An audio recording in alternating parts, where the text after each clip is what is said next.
Welcome to episode 32 of the Flag Stays Down podcast, the short cameo Lewis Baker podcast, number 32 this year for those who are paying attention at home. Boys, we are, I don't know, this is a weird week, but we finished it with a 6-0 win against Southampton, so it's pretty solid. I know we all had pretty nice weekends too from what we were chatting about.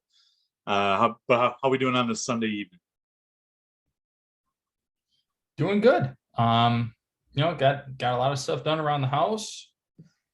Bought some new clubs, so just waiting for the weather to cooperate and be able to take away one of my excuses for why my ball's in the woods. I can't really blame it on the clubs anymore, so kind of takes away my one advantage. But other than that, we're doing good. Cons obviously stopped by and saw you, and we're optimistic for the next weekend and getting the boys together. So lots to look forward to after a bit of an up and down week for Chelsea. So all things optimistic going forward. Parks? Hey man, things are good. We were talking about firing up the smoker. Both Collins and I had some long pork smokes, which was fun, and the weather's getting nicer. It gives you all the more excuses to want to be outside and just be a real human, I guess. But it's funny because I start to feel like old man chat coming up, where Saturday I started drinking at like 11:30 and I continued pretty much all day through the F1 race that started at midnight till 2 a.m. And I'm tired today. I'm tired today. It's hard to bounce back from those little fun days. But no, it's a good weekend, solid, and this upcoming weekend's gonna be fun. A little bit upset that we're not gonna be able to actually sit down and watch a Chelsea match or podcast live, but that'll be forthcoming. So someday. Yeah, dude, you hit it right on the head. I fell asleep before the F1 race. I was totally gonna tune into that, so I had to wake up to see it in the morning. But yeah, Sunday Smokies, all about those Sunday Smokies. So got myself some beers. This first time I've got myself up beers in 2022, and it's been good. So I'm never heard of this before, Matt. You might have. It's Barrel 41 Brewing. It's a cinnamon roll crunch. It sounds familiar. Like I might have had it. Up in Neenah. Yeah, it sounds very familiar. But I mean, you guys both know me. We're kind of all the same. We like trying a bunch of different stuff. So it definitely could be one that I've had before, but it definitely sounds intriguing and something like I feel like I have to pick up. Well, what are you drinking? I am drinking Woodford Reserve Double Oaked Bourbon. It is, I highly recommend it with ice.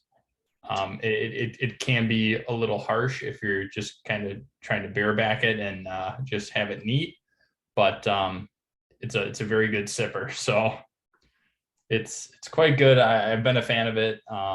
So I have myself a rather tall glass of it tonight. That's like you're raw dogging bourbon. Jesus. We're not even gonna go down that path. Parks, what do you got? I have a mixed drink. I needed something a little lighter after my heavy day of beers and bourbon yesterday. So I just have a vodka soda with lime juice, which is the broker's 101 code of what you drink at every event ever for always. So it's the easy everyday drinker, the vodka soda. Wonderful. Solid. All right. Well, should we start with the bad match or the good match? I think we gotta start with the bad. Yeah, let's do that. So earlier in the week, at Champions League quarterfinal, lost 3-1 at home to Real Madrid. Karim Benzema with the hat trick. Big game Kai with the only goal for Chelsea. The only good news is away goals don't matter this year. So we go into this week's match just needing a 2-0 victory to at least send it to overtime. Extra time. Pardon my Americanness. Man, but we're talking beforehand, and Parker, you hit the nail on the head. It was Andreas Christensen against Vinicius down. What was it, that left flank? That was the X factor. We talked last week about an X factor for this match. None of us picked Andreas Christensen, but that was it. Parker, what'd you make of that performance? Yeah, Benzema obviously gets a ton of credit because he deserves a ton of credit for his hat trick, and it was a very impressive performance from him. But I thought Vinicius Jr. just torched him up and down like 3 or 4 times, and it really made our defense kind of scramble. And our defense had to cover people. And for whatever reason, Silva and Rudiger's communication sometimes was a little bit off, and they didn't know who was covering who and where people were going. And it led to some relatively easy balls into the box. And even before the goals, I mean, we just looked holy on defense. Yeah, I think we were lucky to have the scoreline we did at half, and then kind of mistakes happened and bad things occurred. So it's a tough result, man. It's going to be hard to bounce back. I don't think we're completely out. And like you said, the away goals not counting against us. I mean, a 2-0 game is in the cards, or it could be, right? It's not completely out of the picture. So I just know that something's got to change from that lineup to what we put out last week. So something's got to change, and the boys have to show up a little bit more like they did against Southampton. They did good. Is changing Christensen out, is that going to be enough, do you think? I mean, we were kind of talking about it during the game. Do you trust Trev to go back there? I mean, maybe not, but do you trust him more than Christensen? I don't know. I think it's a tough one. I don't know who you put there. The only other player I think you could maybe slot into a center back role would be Dave, but then what are you going to do on the wing backs? So I think it's you're a little handcuffed on what you can do. So, but what do you think? Yeah, I thought about putting Dave there, but like you said, it kind of cuffs you at wing back. The good news is Reece James is back, and so now you have that flexibility down the right wing. And I still advocate. This was my X factor for last week. I advocate Marcus Alonso going to left back. Having Dave as a left back, being a right-footed player, was not good. And how many times did Rob Green call it out on the commentary that Dave couldn't? Madrid was not allowing Dave to cut back onto that right foot. So what is he going to do? So yeah, I'm all for putting Dave back there, and shoot, I'd even trust Malang Sarr a little bit more than I would Christensen. Christensen just putting up stinkers ever since it's been confirmed that he's not coming back next year. So I'm done with him. I wash my hands. Get him out. Yeah. So I didn't get a chance to watch the game. But in kind of keeping up with all of us, kind of going back and forth on it and just doing kind of my own sort of review on it, I think in a match like this, you have no choice but to put Dave back there. I really don't think that there's much of a choice. You put Dave, a more defensive-minded back, and then you run Reece on the right wing. Right, you need Reece's ability to go forward and to kind of shut shit down before it gets to Dave. And I think that the combination of those two, I think it's good.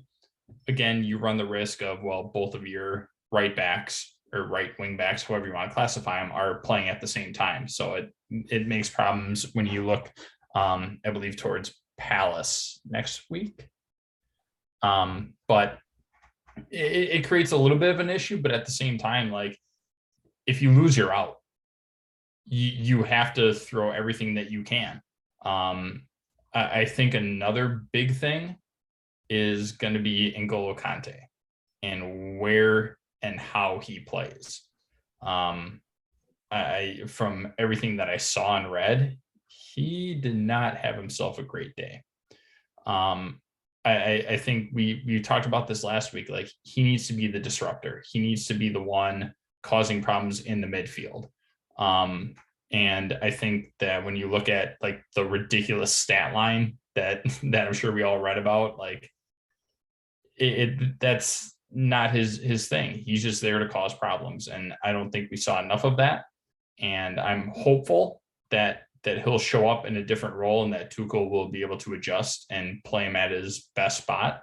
But again, when you're down 3-1, you need goals, not necessarily overloading the midfield and then only leaving 3 in attack, right? So I think it's kind of a conundrum, right? You know, do you hope that you can kind of sit back a little bit and make sure that Real doesn't score and hope that you get 2 goals? Or do you just open everything up and just say, we're going for it, and leave your defense vulnerable, which hasn't looked great as of late, especially coming off the break. We have not looked good. So.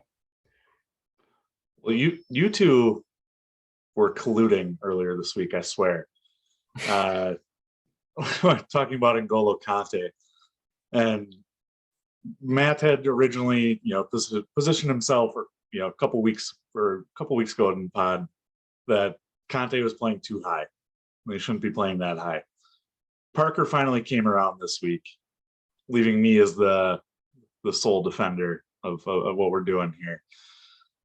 Why do you guys feel that way? Do you think it would be beneficial in this return leg to play Kante a little deeper? Parks, if at all, actually. One thing that gets talked about but not enough, in my opinion, is that Kante is fasting for Ramadan right now, playing every midweek and every weekend. And fasting is not an easy thing for anyone to do, especially as you get older. So maybe it's not. And like I said, I always forget that. It comes up every single year, and we talk about it every year. And I always forget, like, oh, maybe he's looking off because of that, and maybe taking a toll on him, and he's not able to be his normal self because of it. So I don't know. I don't know if he plays. I just don't like seeing him as far forward as he was, because he actually got himself into some really good opportunities, and he's not the right guy to take them. And it seems almost comical when he gets the ball at his feet and he kind of skies across, or skies a shot on goal, and it's not even like a legit shot. And he's just not playing in that role. And I think it's also tough when Pulisic's in, and Pulisic kind of fell asleep this game. He had a regression back to the normal Christian we've seen and known and not loved a lot this season. So he had a tough one, and our attack wasn't really firing on all cylinders. And so Kante, as the main attacker in that, just doesn't really work. The issue I have, it's not so much of him being, I don't want to say it's like him being up high, right? Because we saw this under Sarri. He's there to disrupt things before it gets out of control, right? He's great in that role. Once you bring him into the attack, no, absolutely not. And that's kind of the line that you have to balance with him, right? You don't want him to be the one, the link up from the center backs to the forwards. You don't want him as that Jorginho type role, right? You want him just up there to cause pressure. I don't think that he's being utilized correctly when he is up there, right? Like, he's running around, he's doing his thing, but he should not be involved in attack buildup. If anything, once we do gain possession, that's when he can put it to Kova or RLC or Jorginho, whoever, to have them move forward while he pushes back. I think that would be a more realistic approach as far as what would get the best out of N'Golo Kante. Right now, I think having him do both is not going to be sustainable. And I think that it makes our offense very stagnant whenever he does get the ball up top in possession. So reading between the lines of what both of you are saying, it's not so much Kante playing high. It's that we don't have somebody who is a certified attacking midfielder alongside him to lead the attack. So he shouldn't be paired with Jorginho, is what you're saying. Correct. Well, I think we saw that. Maybe be out there. I think we saw it in the Southampton game that why is Kova not starting every single game?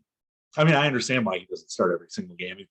We played the most games out of any team in Europe at this point. But Kova should be playing all our big games. Matt, you were the first on the Kova train there, so I'll give you credit for that. But we just look better with Kova. You know, I'm not against Kante playing high. I like him playing high. I don't think against Real Madrid it's a good idea. And we saw it in the first leg. Thomas Tuchel came out after the match and said, "Oh, well, maybe Madrid made us or tricked us into doing something that we're not used to doing." Absolutely, they did, because Real Madrid, 13-time champion of Europe, you know, leader of La Liga, the Galacticos, however many ways you want to describe them, were sitting back and playing for the counter. So you're drawing N'Golo Kante 70 yards in the opposite direction and then beating us deep because there's no cover for Christensen or Thiago Silva, 37-year-old Thiago Silva. Our wingbacks are pushed too high. I think absolutely Carlo Ancelotti outmanaged Thomas Tuchel in that game. And I think drawing Kante that high played a major role in that. So I'm with you guys in this very select, kind of very circumstantial situation here. I think maybe Kante plays a little deeper, or you play Kova alongside of him instead of Jorginho, or both. Agree. Yeah, and that's a good point. It's like, and that goes back to kind of my previous point. Like, what do you like? How do you handle this next matchup? Right? Do you go all out forward? You put in, let's say, like a combination of Kova, RLC, and Kante, with Kante sitting back, Kova doing his box-to-box stuff, and maybe RLC being a little bit more forward to help out on the attack. Like, do you run something like that? I just don't know what Tuchel's approach is going to be, because I think we can all kind of guarantee that Madrid is probably just going to park the bus with that 3-1 lead. So you're going to have to break them down. And, Jorginho can definitely play in that role. I'm not against it. I just don't think that his link up with the center backs to the forwards is going to be as useful when the other team isn't going to come out of their defensive shell. I just think you need a little bit more creativity in that regard, maybe a little bit more directness. And I think that RLC can provide that, and a little bit of strength in the midfield, especially with Kante potentially sitting back a little bit, or if he is running that up top to disrupt things and not even allow a counter. I just think that you need a little bit more attack mindedness out of that midfield. I think if we have the ability to start Alonso Collins, like you said, can actually kind of go down on that side and make some stuff happen and put some balls in, as well as having then Reece James as your other wing back, but then having Ziyech starting on the right wing. I think we just need to sort of open up some channels, and I don't think we had enough open channels in that match to really like unlock Madrid, even though we had some really good opportunities. I mean, Ram missed a sitter, which luckily I didn't see live because I probably would have punched two sitters. Thank you, Collins. It's so we had our chances. I mean, the game easily could have been 3-2, and I don't think we're as doom and gloom if that was the case. Going in just down a goal. So, and crazier things have happened. It's just 2 goals. So all you got to do is get to extra time and then fight like hell, and we can win shootouts. I mean, got a squad that can take penalties and save them. So who knows? Yeah, my original intent in this pod was to blast Rom a little bit, but I think I'm going to save that because I have a whole theory about Rom, and it sounds like give me a few more of these, and then maybe a pod after dark sometime. I'll go into my Rom ruined the season rant. Collins, you have a theory, a conspiracy theory? No. Not a conspiracy. It's not a conspiracy. It's Rom ruined the season, and that's a fact. Oh, I'm all right. Well, I am all aboard listening to that one. Pod after dark. Stay tuned. Yes. Before we transition, I just want to comment. We are live on Twitch right now. If you listen to this, come hang out with us on Sunday nights. It's a great time. We've got a first-time chatter in the chat room right now. Bananas in Pajamas 7. Thanks for hanging out. Thanks for dropping a follow. And then Seagross 920 asked a question live. I'm going to throw this to you, Matt, really quick. Can we get an update on how long Matt's beard has been marinating? Vegas has the over-under at about 17 and a half months, but I thought that was a soft line. So can we get a timeline on how long that thing's been going, Matt? So I guess let me ask this question. Does that include trims? Just how long it's been going? I got to think about the last time I actually trimmed my beard. Year and a half. That's probably pretty accurate. So I got to think of when we took our engagement photos. That's actually pretty good. I believe that was in October of last year that we took our engagement photos. So I trimmed it for that. I mean, do the math on that. You're probably pretty damn close. It's going to keep going for those interested. It's going to keep going until probably a couple days before the wedding. Then we'll get her cleaned up a little bit. But definitely not taking it off because my fiance doesn't want to get married to a 12-year-old. That is illegal in 49 of the 50 states, obviously excluding Alabama. But we just we just kind of keep her rolling, and we see what happens. So no, once the wedding's done, it'll definitely keep growing out, and I don't know. We'll see how long she gets. I don't have a lot of complaints right now. It's always fun going to church on Sunday and everybody just kind of staring at you. So they start worshiping you. Jesus. Well, they didn't realize that Jesus wore sweatpants all the time. So there's that. I think that provides a little bit of comfort in knowing that they can be comfortable too. Jesus was very fashion forward. Yeah, yes, he was. And very relaxed. So I like to at least, kind of pay homage to that and keep sharing that message. And real quick, because I just jumped on, I saw it in the chat. Do you want to give a shout out to Matt? He's a recent Wisconsin Volleyball Conference Hall of Fame inductee, along with the 2011 national champion UW Oshkosh Titans. So congratulations on that, Matt. We're now home of a Hall of Famer. Flag stays down. Just add to the accolades of our world-renowned pod. Appreciate it.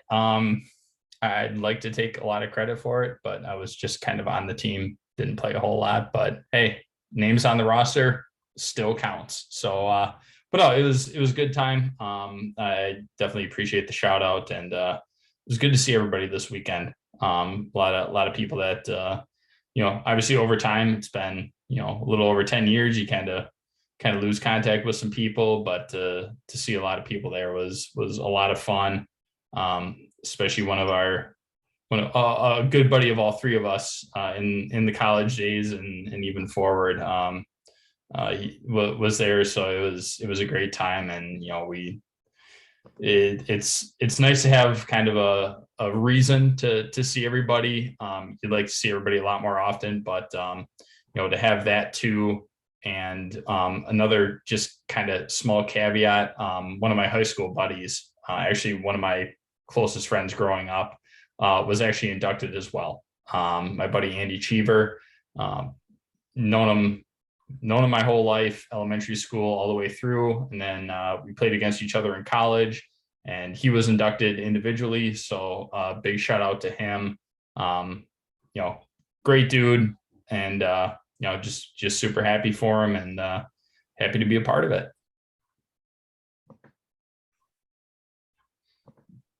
All right. Well, switching from Hall of Fame to a Hall of Fame performance. Pulled that one out of my ass. 6-0 this week against Southampton. Boy, it's been a while since we beat the living shit out of a mid-table team. Let's see. We had goals from Marcus Alonso, big game Marcus Alonso. I had 2 from Mason Mount, 2 from Timo Werner, and 1 from Kai Havertz. It's been, oh man, I haven't watched the game and relaxed like I did with this one since we beat Norwich. Was it 7-0 earlier in the year? It was fun to watch. We had our little digs on Timo throughout the way. Parker got roasted on Twitter, which was great.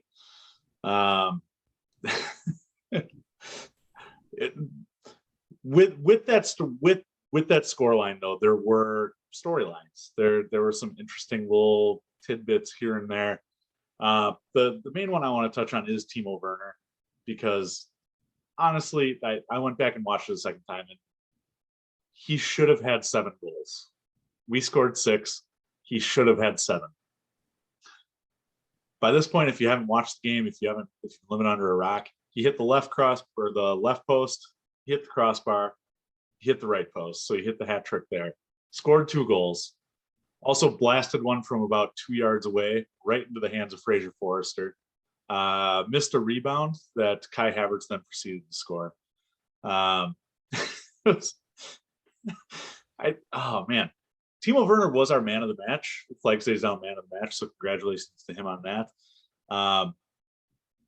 But I don't know. You zoom out a little bit, and I honestly thought it was a very Timo performance, and I'm curious to hear what you guys thought of how Timo did just in the grand scheme of the match. Matt, we'll start with you because you watched this one. You miss 100% of the shots that you don't take. Wayne Gretzky, Michael Scott. He was due to score, right? And like you said, he should have easily had 7 by himself. The team, Chelsea should have won probably 15-0. Like it was that much of an ass kicking. Shout out to Timo for the woodwork hat trick. Not an easy task. I don't think that gets enough credit. I liked what I saw out of Timo. He was making his runs. He was more direct. He was more active, more willing to take people on. Collins, I have to give it to you. The miss header off the crossbar. He was afraid of getting rocked. He was so afraid of getting absolutely rocked. Can I blame him on that? Not really. Because you don't know where the keeper is going to go. You don't know if he's going to come out early. You don't know if he's going to come directly at the ball, and you're going head first, right? Like that could be some problems. So I don't entirely fault him for it, but at the same time, I mean, he was dangerous. Like he really was. He was the Timo that we expect. Again, goal conversion, not great. The first one that went off the left crossbar or the left post, I can understand that, right? It was just outside the box, and with a right footer trying to go that route and just trying to slide it home, you have to maybe put a little bit of English on it and just kind of maybe hit it just across the path. But it's a good effort. I don't fault him for that. He doesn't have a great angle going at it. But a lot of the other ones, like, you got to capitalize on them. And, he got 2, which is better than what we've seen out of Timo in recent months. So I'll give him that. I just think that it's a flip of a coin. This is either the turning point for him, or this is just further solidifying that he's not the goal scorer that we paid for. Depending on how you look at it, right? Maybe this game was the one that breaks Timo loose. Otherwise, it's just the game where Timo should have had 7-8 goals and he only got 2. So I don't know. It's tough to kind of make heads or tails on it. Yeah, I my head's all over the place, so I don't know exactly where I'm gonna start and finish, but I'll try to get it all out there because there were some good moments. Matt, the first time he hit the post was a solid shot, solid effort, good. I liked it. I applauded it. I was like, "Yep, that's what we want to see." His first goal was solid. I mean, his first goal was legit. I mean, he did good. I mean, there's nothing else to say. He did very well, and so that's where the good ends for me. His second goal was an empty net. I mean, he passed the ball into the net. So while you can give him credit for it, it's just the game was busted open and he had an open net. So not much there to do, and not much. I'll say he couldn't have screwed it up, but we all know he could have. So some of it's luck. Some, the fact that he found Frazier's hand when he just kind of whips it up and just finds the hand. I mean, some of it's luck, some of it's just Timo, but the fact that he scored in a game that became meaningless after the 22nd minute, after he's already kind of squandered big moments. To me, that's what it says. That's what says everything to me. Is the game was still, when the game was relevant, he was bad. And when he was good, the game was already dead to me. We were already up 3-0. And I got roasted on Twitter because I literally said, we need to sub him off now. And he scores 14 seconds later. Like, and I can admit when I say something and it doesn't. I commented on my own and said, this tweet aged well, and I can laugh at myself for saying stuff like that. But I stand by the comment in the sense of he wasn't good. He just wasn't good, man. And yeah, you can't use revisionist history to just look back and say he had 2 goals, he had a great game. I mean, he had 2 goals, and I thought he had a bad game, if that's even possible. And I thought in a match where pretty much everyone else shone, including Kai, including Mace had a phenomenal match. Timo still is the odd man out to me. Still looked a step behind, and he couldn't even believe the misses that he was producing. And other people had to kind of clean him up and kind of go. So I know that sounds overly negative. It's probably more negative than I think I am at, but I still stand beside like the fact that if anyone else was out there, I think we have 4 goals from that person, and not the fact that it was Timo, is the fact that it was an ass kicking, a drubbing where we took out all of our frustration on the prior 2 matches out on Southampton, and we made them feel the wrath. Parker, I don't know. I don't agree with, if we had anyone else out there, we'd score 4 goals. I wish this was a situation where it's like, oh, Timo's fighting to get his spot back because someone else is doing so well, and he got a rare match off or something like that. We're still playing Kai out of position as a striker because we don't have a striker who can do anything. Rom can't score goals. Timo only converts 2 out of 7. Man, yeah, I will give Timo credit because he was. I specifically watched him because Rom was pissing me the hell off on Tuesday or Wednesday or whatever day it was, of just standing and trying to link up play and hold up and all that. So I watched Timo, yeah, and giving thumbs up, lots of thumbs up. Timo, on the other hand, was when we were on the break, he was making runs, making eye contact with the ball, like telling him where he wanted the ball. He looked industrious, and I think that's why Chelsea fans love him. And that's that. Earlier, a couple months ago on the pod, that's why we loved him. That's why I loved him, because that's what he did. But it's getting ridiculous at this point.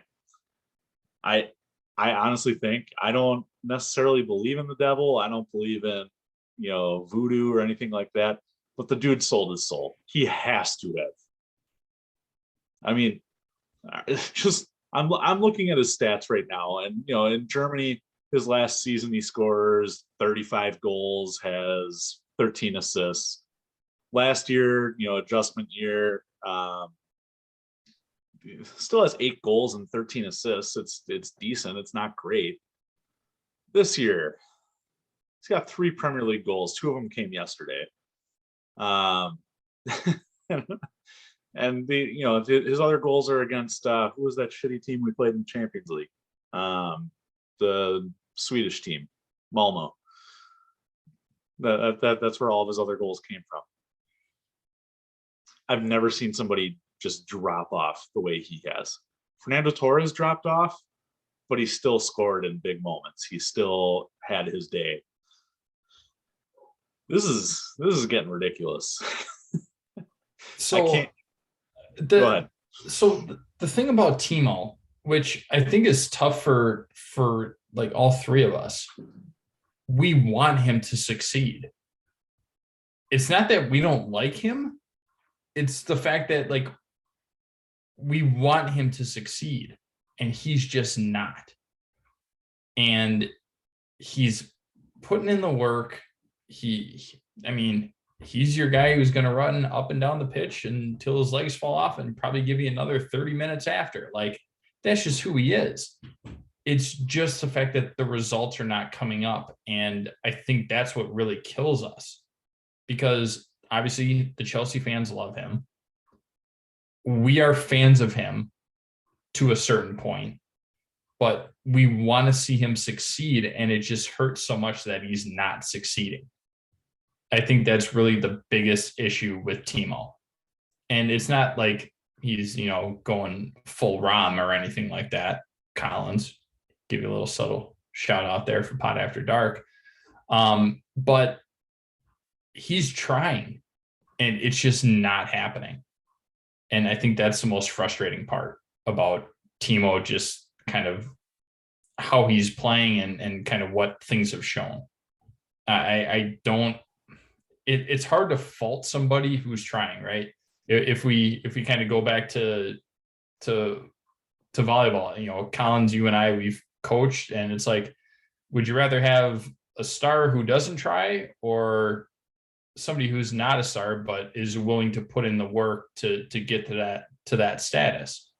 We'll take the person that's willing to work hard. Like, we have like 9 times out of 10. I mean, if somebody is like a world-class talent, whatever, but we'll take the person that is willing to work day in and day out over somebody who's going to give kind of half effort despite their talent. So that's kind of my Rom to Timo comparison. I'll take Timo. I would honestly take Timo over Rom at this point, just because I know that Timo's going to work to make himself better. And I don't think that Rom is. Well, Matt, I'm glad you said that, because that was actually going to be my next question. And I'm gonna pose this one to Parker. No offense to you, Matt. I just know you didn't watch the full Real Madrid game. Parker, who do you start? Who do you start at striker against Real Madrid this week? But coming off of Timo, 2 goals, Rom has been sitting out. He should be healthy by Wednesday, and of course you have Kai Havertz. What's your attack look like this week? I think it has to be.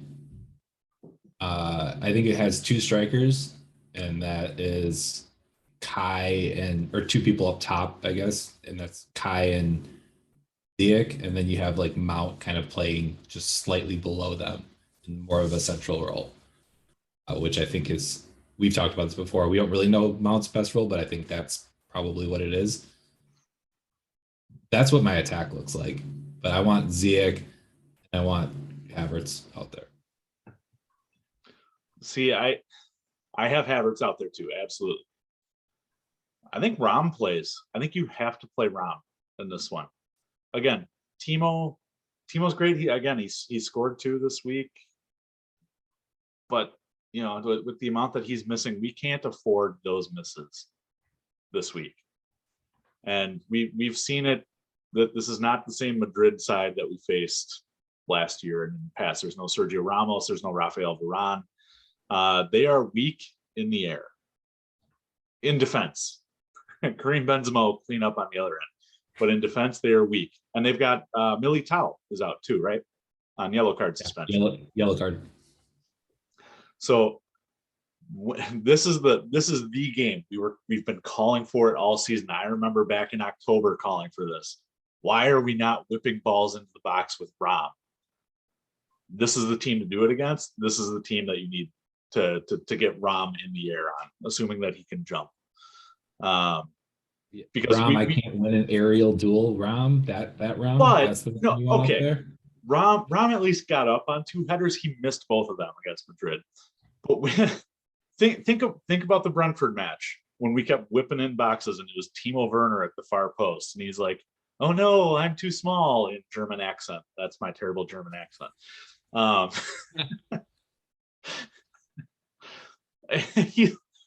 He can't do it. He can't. I would at least, Matt, like you said, somebody who tries, you know, and a star. In this situation, I want the star. I want the 100 million pound guy. I want the guy who can at least, when he's not trying, still maybe get ahead on it and then give a thumbs up. I'm gonna go with Parker's lineup. That was my original thought as soon as you posed that question to him. You're gonna have Real Madrid sitting back. You need creativity. Rom doesn't provide any creativity whatsoever. He's a target man, right? That's really all he is. He's a target man. And if that's the case, fine. That opens up Kai and one other person. If you have a combination like Mount, Ziyech, and Mount, Ziyech, and Kai, you have creativity for days. And you're going to need that to break down Real Madrid when they are sitting 7, 8 back all day. You need something like that. Rom is terrible on the ball. I think it's been well noted, especially this season. He's not great on the ball. He needs the perfect pass every single time. And, you know, his conversion rate is probably slightly above Timo at this point. So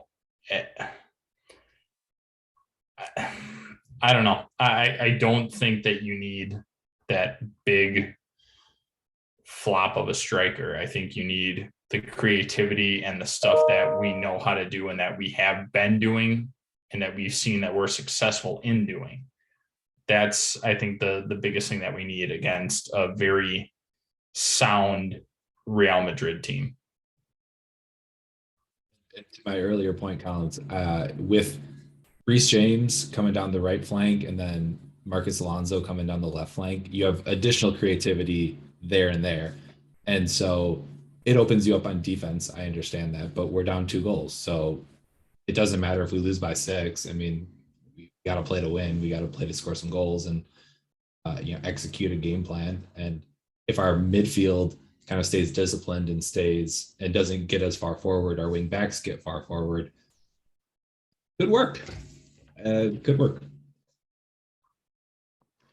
All right. Well, we've touched. I've heard the name a lot in the last couple minutes, and that's Mason Mount. And I do want to touch on him because, man, I don't know why he's such a hot topic with Chelsea fans. he's, what is he, 22, right? And for the most part in the last 2 years, he's been our most consistent player in attack. Now, granted, this year, the majority of his attacking stats I've found have come against Norwich and Southampton. But there's something to be said about having 20 goal contributions, which he is, I believe, 1 away from this year. So goals and assists. He looked like a man frustrated. He looked like a man on a mission that this past weekend, and I hope that carries over against Madrid. But he's got the new cuts, and I don't know. There's something different about him, and I can't put my finger on it. And Matt, what did you make of his performance? Is it something different, or is it things finally coming together for him? So I'll answer 2 different things. First thing is, why is he such a hot topic? I think the biggest thing with Mason is that he's put himself at such a high standard with the Chelsea faithful. And I think out of a fair majority of the players, he arguably has the biggest dips in form. And when I say the biggest dips, I'm not saying like, 1 game off. When he's bad for a pretty good run. I think we saw it earlier in the last, or probably within the last month and a half, 2 months. Like, he has not played well. I mean, we've kind of torn him a slightly new asshole. But like, you expect somebody of that caliber to be able to bounce back pretty quick. Granted, like you said, he is 22. He had the weight of the club basically on his shoulders 2 years ago, right? When he was coming in and trying to do everything that he could, he was our guy. That's a lot of pressure. It is. And I don't think any of us are envious of that whatsoever. It just seems to me that his consistency has fallen off. And he either has good runs or he has bad runs. There's not really a middle ground with him. I think that's kind of what the biggest issue is so far. Going to Southampton, I like it. And we've talked about this. It's the attitude that these players have to carry, right? The Brentford game, ass handed to them. Real Madrid, ass handed to them. You saw a lot of people that were just kind of a little bit on edge, like looking to kind of start something or kind of looking to really make an impact. That's the team that we need. And we've talked about it with Kai, right? Started off kind of just the lanky guy that was pushed off the ball. Now he's getting close to Rudy levels, willing to just go after anybody, right? That's what we need. We see that with Christian. I mean, granted, it's with the U.S. men's national team, but still, you see that, right? He's getting an attitude. He's getting, a little bit more aggressive. That's what this team needs, especially when you go to a Real Madrid team where they have people that can be hotheads, kind of like Casemiro. You could easily trap him into a red card, like without even trying. But I like the edge that he's been playing with. I'm a fan of it. I hope it carries on. I think that's what this whole team is about. Kind of playing with that edge, kind of that chip on your shoulder, like, oh, well, you're going through all this, right? I mean, it hasn't been an easy year for Chelsea. I don't think anybody's going to argue that. You have the ongoing sale negotiations and all that other bullshit that comes with it. But when you look at it, you need a team with an edge. And we have people that do that. And I think it's more of Mason kind of buying into that and just kind of understanding, like, this is who we are. Like, we're not going to be this, a Man City team that is, just technical and free flowing and just doesn't start any problems. no, we can be the bad guys. We can be the Detroit Pistons of the late 80s, early 90s. We can be the bad boys. We have enough people to do it. We have Rudy, we have Reese, we have Dave, Kova definitely knows a little bit of the dark arts, but he's very calm and mellow about it. Like, and then you start bringing in people like Kai, who started to learn about it. Rom can get into the face of some people sometimes, which is nice, and he's a big body, so nobody's really going to mess with him. Like, you have all these things that I think everybody is just trying to find their way to buy into the system of, we're this rough and rugged team that has a lot of class and a lot of talent. I think that Mason is starting to find that, at least with the last couple of runs of games. He's starting to find that he knows he has to play with that edge. And I like what I'm seeing. I'll just go quick, Collins, because Matt, you hit a lot of the main points well, so I don't have to. But Mace is one of those guys who I think we've talked about it on prior pods where it's just like he needs the game to kind of come to him a little bit, and he got involved from the get in this match against Southampton. Got himself an assist, a very, very sexy assist, if I will say, to Marcus Alonso, and then he scored the second goal. So it's a game where he can kind of relax a little bit from a pressure standpoint, and people kind of put that pressure on him, and I think he just has a lot of eyeballs on him. When people are talking about your haircut as a thing that's noteworthy and newsworthy, people are watching him. People are keeping a close eye on him, and they're watching games and focusing on what is Mace doing. And if he's not doing something great, like, people call him out for it. And I think that's where like the internet divide sort of comes from, is this very high expectation and him not always being able to meet it. But man, when he's playing with that confidence, that edge, he's got it. And the thing I like about Mace a lot is he's Chelsea through and through. He's one of us. He's an academy kid, and he embodies the spirit, and he's a very good ambassador of the club and likes being with Chelsea. I think he wants to be with Chelsea, and you cheer for players like that. You cheer for players that work hard and that want to be Chelsea and represent the club in a good light. So I'm happy to see it. I hope the form continues, and I hope he gets to show out against a Real Madrid and kind of on the world stage, kind of get to flex a little bit and have a little bit of a swagger moment there. Yeah, he's got 3 goals and 5 assists in his last 8 games.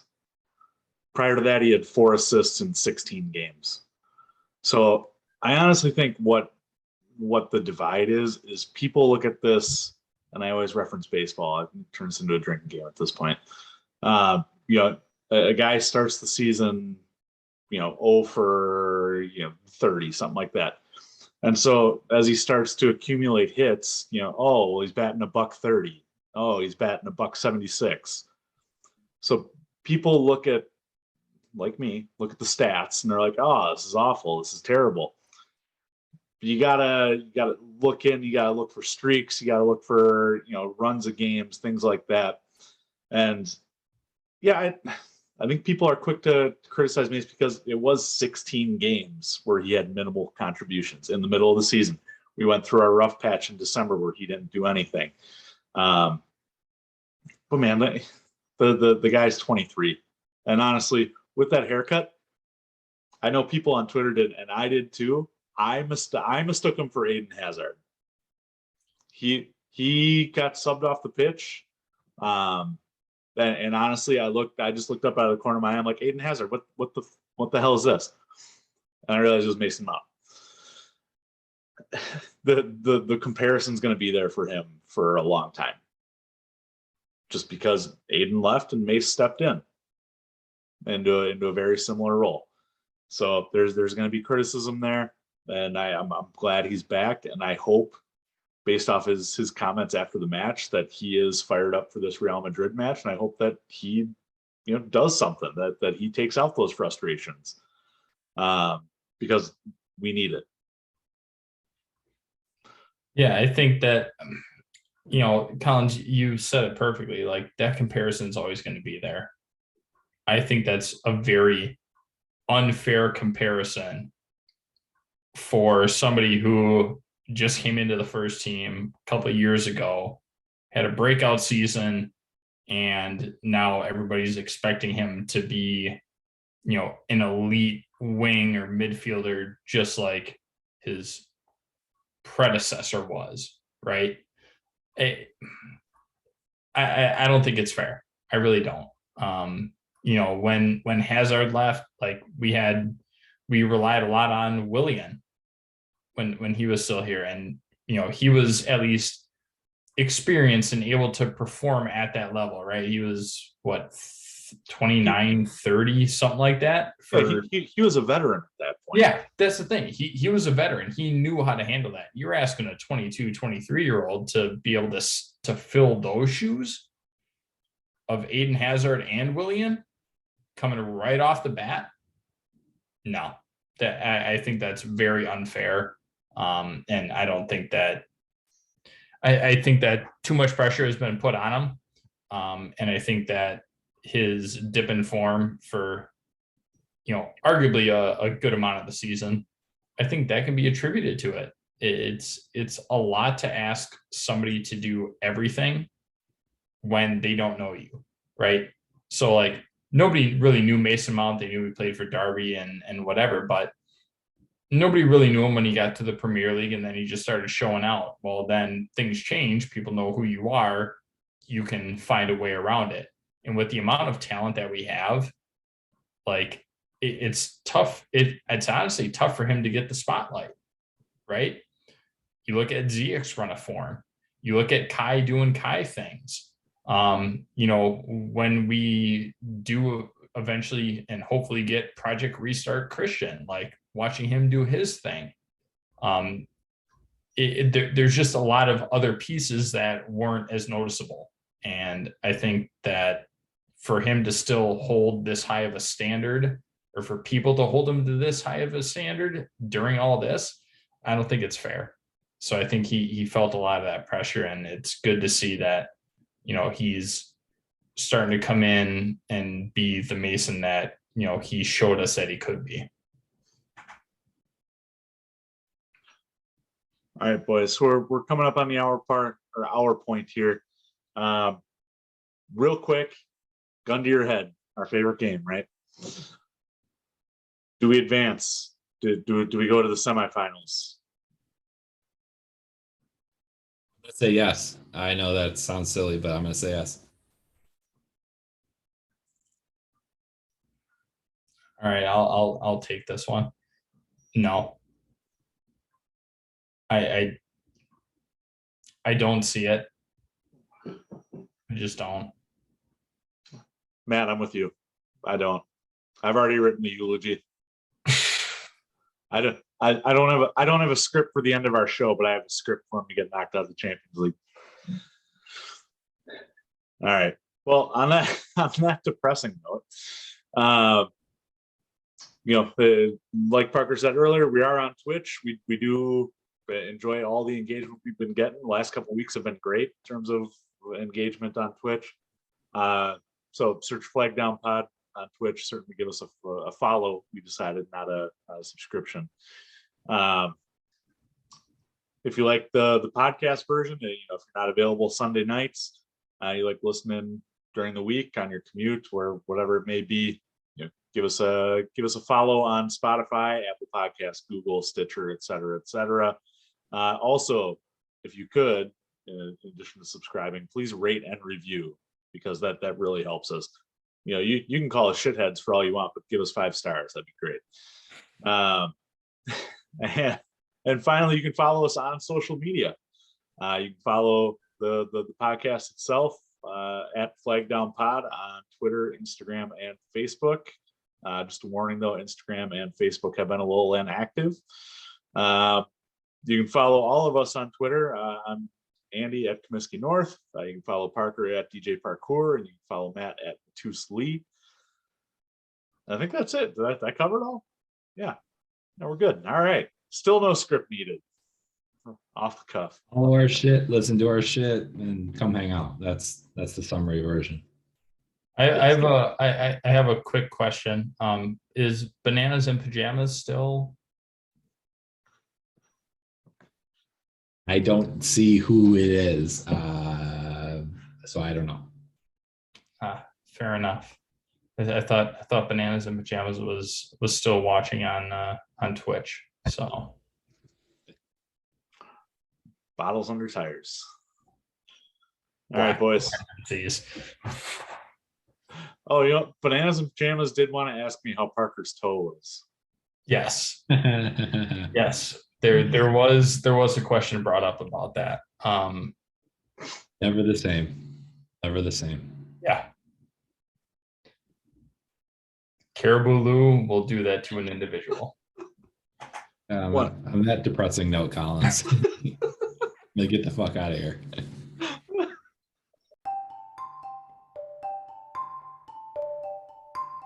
I'm all potted out.